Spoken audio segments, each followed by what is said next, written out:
Yun, magandang araw po sa atin lahat, mga kabiyahing Aita. Ngayon ay papunta kami ngayon sa Sitio Tarukan. Sasamahan namin yung isang kasama namin na mga kalakal. Yung mga kalakal ng mga katutubo na galing sa disposal dito sa Juliana. Ito yung kalimitan na ginagawa nila kung may mga disposal dito. Subalit naman pagkatapos ng mga disposal ay bumabalik sila sa mga gasak nila na magtatanim ng iba't ibang uri ng pangkabuhayan. Kumbaga patuloy pa rin ang pagtatanim sa gasak ng mga gabi, luya at saka nagtatanim ng mga saging. Bali ito yung daan na paakit sa kanilang sitio. Bali kung mapapansin natin walang katulad dun sa ating pamanin sa DR. Yan, paakit na kami sa taas. Dahil dito yung parang one way. Kung aakyat mo na dito yung mga sasakyan ay nagbubusina para marinig ng makasalubong at hindi sa tuloy-tuloy na bababa. Yan, paakyat na kami.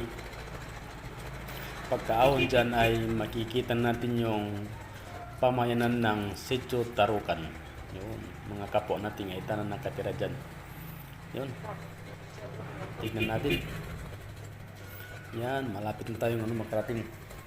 Konting ahon na lang ay nandyan na yung pamayanan ng Sitio Tarukan. Bali pala yung mga kapwa nating katutubo dito, sabi niyang ating sasaman ay nagsimula sa maliit na negosyo. Nagsimula sa 1,000 hanggang napalago na. Siya na ngayon ang bumibili ng mga kalakal na galing sa disposal sa mga kapwa nating katutubo. Tapos naman ngayon ay pinagbibinta niya sa iba. Yun. Kumbaga tulong-tulong yung mga kabaryo niya sa pagpulot ng kalakal. Sinasabi nila dito yung pinakamahal yung tanso na pagpapakilo at saka yung mga bakal at saka yung aloy. Yun. Sabi nila sa isang araw kuminsan nakaka 20,000 sila sa pagpupulot. Halaga ng bawat isa. Kaya kung mag-asawa ka, sa isang araw ay ang kita nila ay umabot ng 100,000 sa pagpupulot ng kalakal na galing sa disposal. Subalit yung disposal ay isa sa pinakadelikado. Kasi sabi nila, kung pagkatapos ng pagpaputok ay saka na lang sila tatakbo dun sa pinanggulungan ng bala at pinupulot yung mga tingga o basyon ng bala na hinuhulog. Yun, ito yung kanilang pamayanan. Ngayon ay nandito yung mga kalakal nila. Yan, marami yan. Sabi ng bibili ay nasa 2 tulinada o 3 tulinada na putin. Yan ang mga pinupulot nila. Tanso, bakal, at saka aloy. Yung pinaghihiwalay yung mga aloy. Pinagsama-sama yung mga bakal, tanso, at saka aloy. Yan.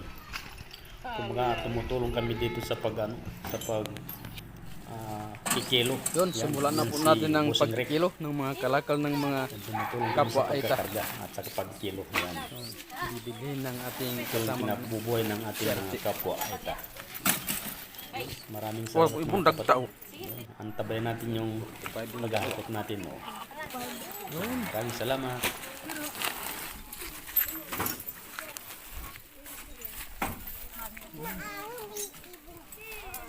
Ilang kilo ko ito mamaya. Ito yung pinabubuhay ng mga kapwa nating Aita. Kung may mga disposal, ito yung pinupulot nila. Pero hindi nawawala pa rin yung pagtatanim sa gasak ng mga samut-saring halaman para may ibenta.